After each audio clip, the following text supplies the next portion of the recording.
سنة 2016 رجعت نهائي من الغربة، وكان خالي عنده مزرعة ريفية، المفروض ان انا هكون المسؤول عن الحسابات في المزرعة دي. لاحظت وجود أوضة صغيرة مبنية على أطراف المزرعة. لقيت راجل عجوز أسمر عمره في حدود ال70 سنة. أنا عايزك تقول لعم جابر اللي قاعد في الأوضة اللي على طرف المزرعة ما يقعدش يجي عندي هنا عند باب البيت. يا أستاذ محمد الأوضة دي فاضية، مفيش حد قاعد فيها.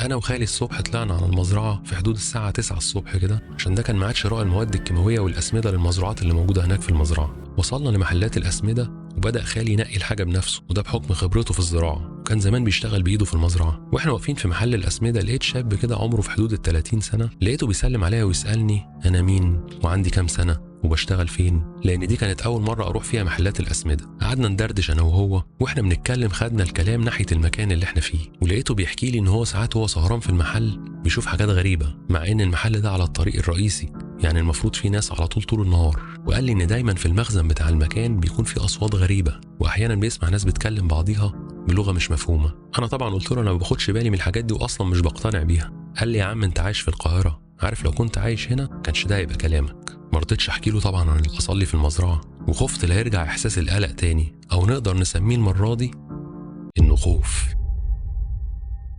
اخدنا الاسمده والكيماويات اللي اشتريناها وتحركنا على المزرعه، والمره دي دخلنا الطريق من حته جديده خالص ما فيهاش ولا بيوت ولا مزارع. بعد شويه صغيرين كنا ماشيين في مكان كده شبه الصحراء، بس الطريق كان ممهد للعربيه ومش زي الطريق التاني اللي متعودين نيجي منه، لان الطريق التاني كله مطبات. فسالت خالي ايه السبب ان احنا نمشي من الطريق ده النهارده يا خالي؟ قال لي طالما بالنهار فبيكون الطريق ده احسن وانضف. قلت له طيب احنا ممكن نبقى نرجع من هنا لما نخلص شغلنا. بص لي كده بطريقه تحس ان هو عايز يقول لي حاجه، وراح قايل لي لا ما ينفعش. قلت له ليه ما ينفعش؟ قال لي عشان الطريق ده بالليل بيبقى ملغم ومحدش يعرف يمشي فيه. فقلت له ملغم ايه بالظبط يا خالي؟ قال لي عفاريت يا استاذ. ضحكت كده وحسيت انه بيهزر، بس بطني وجعتني شويه من الخوف. عارفين وجع البطن بتاع الخوف ده؟ فراح قال لي وانت بتضحك؟ قلت له عادي انا اصلا ما بقتنعش بالحاجات دي. قال لي خلاص لما تبقى لوحدك ابقى ارجع انت منه. سكتنا شويه وبعد كده قلت له هو فعلا يا خالي المكان ده فيه عفاريت؟ قال لي لا مفيش، بس انت لو ركزت هتشوف حاجات غريبه. وهو بيكلمني كان على لساني ان احكي له الاحداث اللي حصلت في المزرعه الفتره اللي فاتت، بس بطني كانت هتموتني من الوجع فقلت اسكت احسن. وصلنا المزرعه والشمس كانت طالعه وجميله، والجو الريفي والهواء النظيف اللي بينسيك اي هم في حياتك. قابلنا محمد وكان جايب معاه الفطار المعتاد، فطير مشلتت وعسل.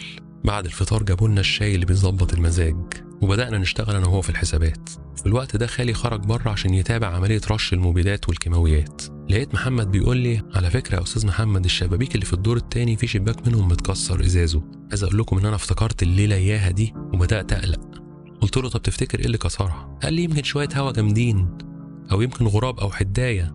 اللي ما يعرفش الحداية دي يا جماعة هي عبارة عن طائر بيشبه النسر بالظبط. الطائر ده بيعتبر من الطيور الجارحة، وبيكون نظره قوي جدا، وبيعيش في الأماكن العالية، وممكن كمان يعيش في وسط المساكن والمناطق اللي فيها ناس. الطائر ده إنه بيعمل حاجات غريبة جدا. يقول لك مثلا لو لقى نار مولعة بيشيل كتلة النار ويروح يرميها في أي حتة تزيد اشتعال النار أكتر. بيعمل كده عشان ياكل أي حاجة بتموت محترقة من النار. والحداية دي ممكن تبقى موجودة عادي وسط المدينة، وبالتحديد قريب جدا من الحظاير اللي فيها حمام وفراخ، عشان تصطاد منهم اللي هي عايزاه، ولو حاول حد يتعرض لها هتاكل وشه. سألت محمد هو انتوا مش بتعملوا خيال مآتة؟ قال لي عاملين والله يا أستاذ محمد، بس هي الحدايات بعد فترة بتفهم إنه تمثال وتتعامل عادي خالص كأنه مش موجود. ده حتى في مرة الحداية كسرت التمثال وأخدت القماش اللي هو لابسه. خيال المآتة ده عبارة عن اختراع بيبقى عبارة عن الخشب اللي هو مش بيستخدموه أو عيدان الشجر، وبيحطوا عليها هدوم البني آدمين ويلبسوها عمة وطاقية بحيث يبان إن هو بني آدم بالظبط. فالكلام ده بيخوف الطائر إنه ينزل أو يقرب للأرض أو يحاول ياكل حاجة منها. وكانوا بيعملوه عشان يخوفوا الحدايات والغربان من ان هم ياكلوا المحصول او ياكلوا الفراخ الصغيره. قعدنا نكمل شغل وخلصنا، وقمت دخلت الحمام. الحمام زي ما انتوا عارفين في دور ارضي وليه شباك، والشباك ده بيبص على ظهر البيت. وانا بغسل وشي لقيت خيال لحاجه ضخمه جدا عدت من الشباك، لدرجه ان الضوء اللي جاي من الشباك اتطفى والحمام بقى ضلمه للحظه. جريت على الشباك بسرعه ولكن ما لقيتش حاجه، وبالرغم اني بحاول اطلع من الاحداث اللي حصلت قبل كده، ولكن الظاهر ان انا لازم اتعود على الحاجات دي، ومش كل حاجه لازم يبقى ليها سبب علمي. طلعت من البيت ولفيت وراه، وبعدين قعدت ابص حوالين الشباك بتاع الحمام عشان الاقي حاجه، ولكن ما لقيتش. وببص كده على اوضه جابر لقيتها بعيده عني قوي. حاولت ادقق النظر فيها كده، فتخيلت اني شفت العكازين مسنودين على كرسي. حسيت باختناق وحيره، بس قلت لازم اقطع الشك باليقين واروح افهم في ايه. واتحركت ناحيه الاوضه وانا مسيطر عليها شعور الخوف من ناحيه، ومن ناحيه تانية عقلي بيقول لي دي تهيؤات ومفيش حاجه. وصلت عند الاوضه وكانت المفاجاه، لقيت العكازين الاتنين مسنودين على كرسي وكأن حد حاططهم. بصراحة قلبي بدأ يدق بسرعة جدا وبدأت أخاف. رجعت بسرعة وأنا بسرع في خطوتي، رحت عند بيت محمد فورا وطلبت منه إنه يجي معايا عند الأوضة. وافق وهو مستغرب، بس منظري ساعتها كان مخضوض، باين عليا قوي إني شفت حاجة مش مظبوطة. ووصلنا عند الأوضة وتخيلوا لقيت إيه؟ لقيت العكازات موجودة على الكرسي. قلت لمحمد وصوتي مش طالع: إيه ده؟ بصلي كده وسكت شوية وقال لي: دول عكازات يا بيه. قلت له: ايوه، ما انا عارف. دول بتوع مين يعني؟ قال لي: دول بتوع واحد اسمه حسن هيأجر الأوضة دي من خالك. قلت له: حسن؟ طب هو فين ده؟ انا عايز اشوفه. ليه نايم يا بيه جوه؟ انا ما اعرفش الصراحة. دخلت الأوضة ومش مركز ان المفروض ان انا ما ادخلش الأوضة بالطريقة دي، بس شعور الخوف اللي عندي خلاني مش دريان انا بعمل ايه. لما دخلت الأوضة لقيت حد نايم على السرير جوه. الغريبة انه كان تقريبا لابس نفس اللبس اللي كان جابر لابسه. لقيت نفسي بصحيه بطريقة حادة جدا وصحي فورا. ولما بصلي لقيت جابر بيبصلي بصة غضب. وفي ثواني لقيت المنظر اتغير، ولقيت واحد شكله عنده 70 سنة وكبير في السن كده والتجاعيد مالية وشه. قام مفزوع جدا وصوته متحشرج وسألني: في حاجة يا بيه؟ فمحمد رد عليه قال له: ما فيش يا عم حسن، ده أستاذ محمد ابن أخت الأستاذ أحمد صاحب المزرعة، كان فاكرك حد هو يعرفه. كل ده وأنا في ذهول تام ومش مجمع اللي أنا عملته مع الراجل. اتصرفت معاه بطريقة مش كويسة. فقت بسرعة واعتذرت له جامد جدا، وما رضيتش إن أنا أمشي غير لما يكون هو مرضي تماما. ورجعت مع محمد. واحنا ماشيين لقيت محمد بيقول لي: يا أستاذ محمد، الحاجات دي موجود بينا عادي، بس مش هنشوفها غير لما ندور عليها.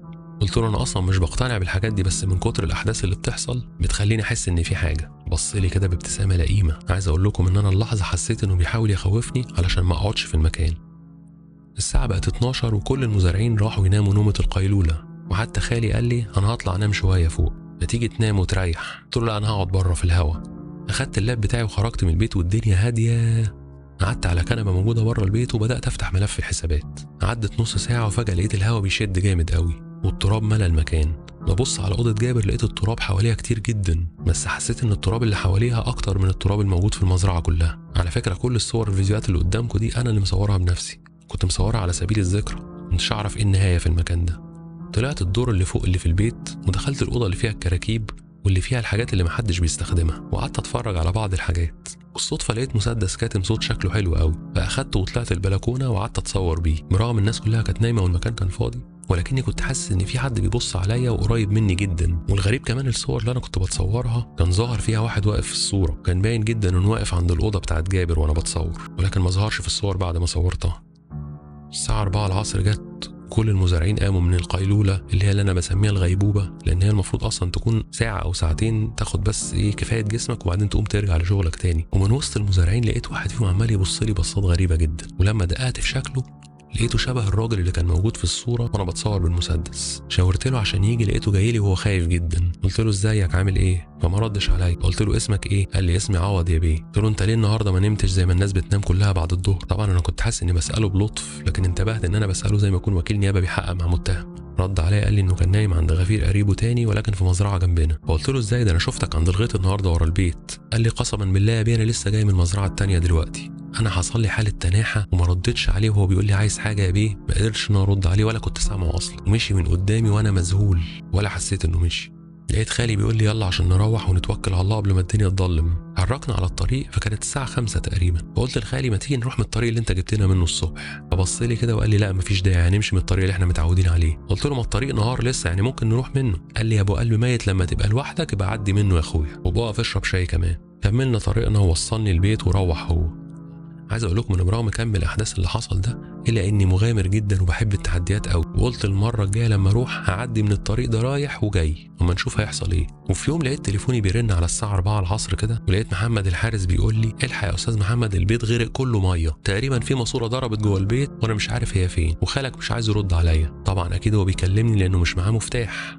وقلت له: خلاص انا جاي لك حالا. وقمت بسرعه واخد مفاتيح العربيه، وقفت لحظه كده، ايه ده، دي الساعه 4، يعني انا لو رحت دلوقتي اكيد هرجع في الضلمه. طب اعمل ايه؟ بس دي حاله طارئه لازم انا اكون موجود هناك والا البيت كله هيخرب. خلاص انا هتوكل على الله وهنزل واللي يحصل يحصل.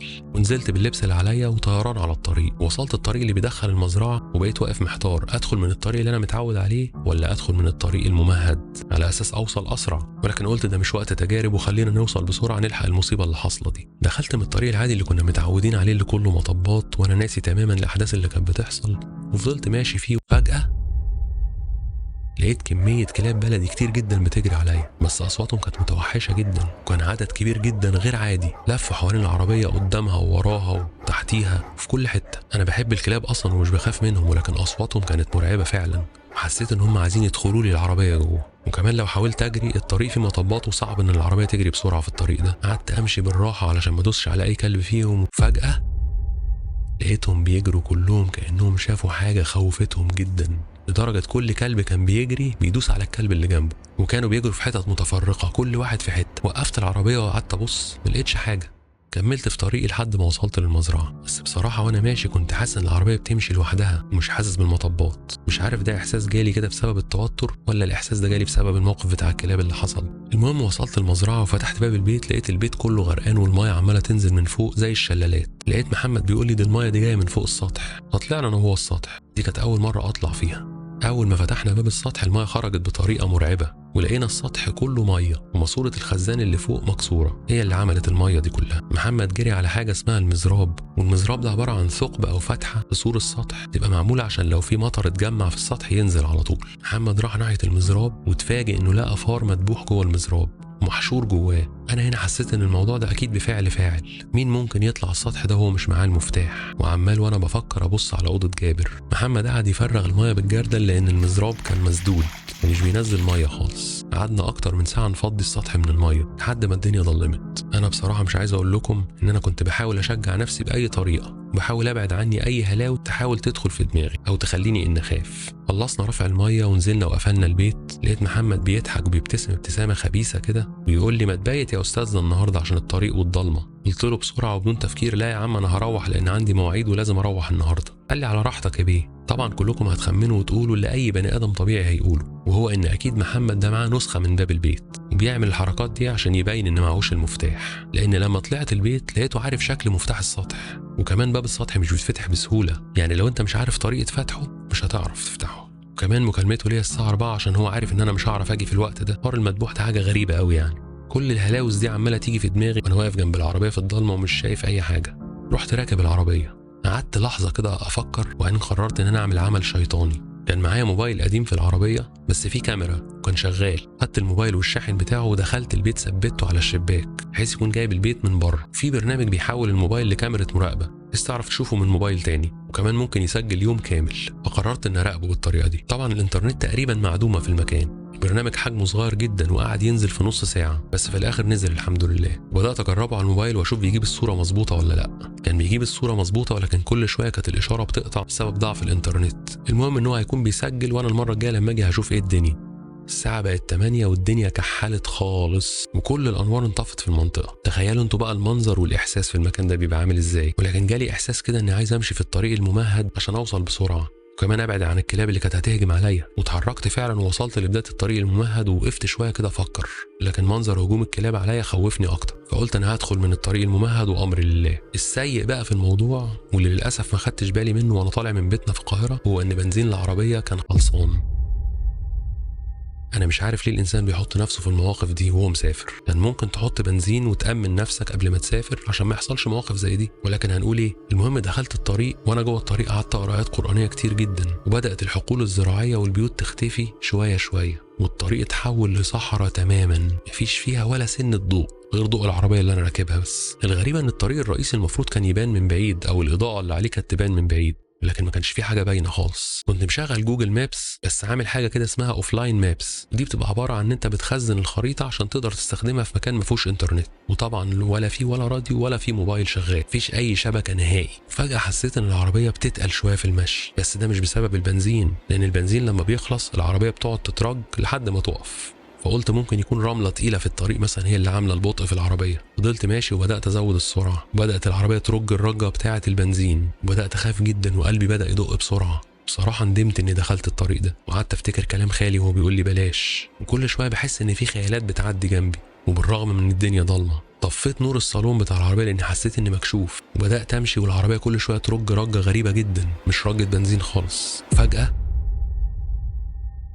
لقيت نفسي خبطت جسم كائن، وكان باين جدا انه بني ادم، لدرجه انه طار من فوق العربيه ووقع وراها، وانا متاكد انه بني ادم. وقفت العربيه ونزلت عشان اشوفه، لانه لو بني ادم اكيد مش هسيبه، والدنيا ضلمه تماما ومش شايف اي حاجه غير الانوار اللي طالعه من العربيه. وقربت عليه لقيته جسم صغير جدا، وفي الاخر لقيته كلب، ولكن كان طالع منه صوت انفاس غريبه جدا. مش فاهم بقى دي حشرجه موت ولا ايه. ما كانش في ايدي حاجه اعملها له غير ان انا امشي، لان بنزين العربيه مش هيتحمل اكتر من كده. حركته كانت اعصابي بايظه على الاخر، لان دي اول مره في حياتي اقتل فيها حيوان. لفت انتباهي ان مفيش اي كلاب في المنطقه، مفيش اي مخلوق اصلا في المنطقه. طيب الكلب ده كان بيعمل ايه في المكان الغريب ده اللي ما فيهوش لا ميه ولا اكل حتى؟ رعب ما توقفش لحد هنا، لان حصل حاجه غريبه جدا. المفروض ان انا بعدت عن الكلب اللي انا خبطته ده، ولكن فوجئت انه ظاهر في المرايه ان هو لسه ورايا واقع على الارض، وكاني مش بمشي من مكاني. بصراحه هنا انا اتشهدت، حسيت ان نهايتي خلاص هتكون في الطريق ده، وبنزين العربيه خلاص على الاخر.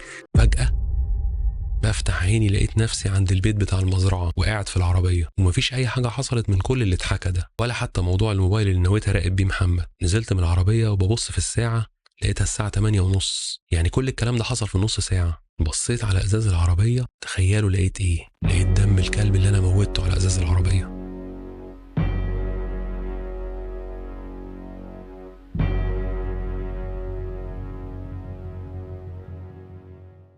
الحكايات كتير وانا بحاول افتكر الاحداث واكتبها، وده بياخد وقت مني ومجهود كبير جدا. فانا اتمنى منكم ان انتوا تتفاعلوا مع الفيديو وتقدروا تعبي عشان اقدر اكمل بقيه الاحداث، لان الجاي مفزع اكتر. وعايز اقول لكم ان انا سبت المكان ده بسبب الاحداث دي، لان حسيت ان حياتي هتتشقلب ومش هقدر اكمل.